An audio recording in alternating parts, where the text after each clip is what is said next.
years, we have sustained our faith in you as a nation.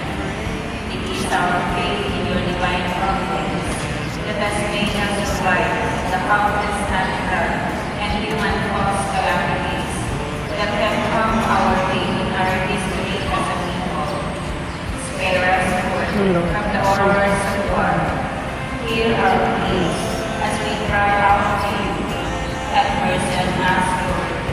Rescue us from the malevolent forces that influence world leaders.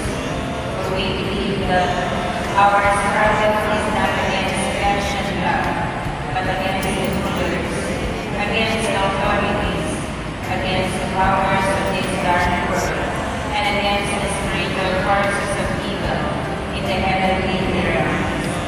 We pray for our leaders, entrusted with taking crucial positions for our nation.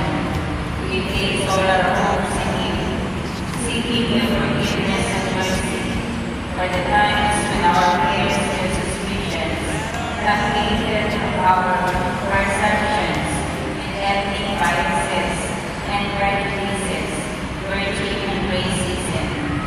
We earnestly pray, Lord, that you make us instruments of your grace, where there is hatred, there is great love, where there is intrigue, pardon, where there is doubt, faith, where there is despair, hope, where there is darkness, light, where there is sadness, joy.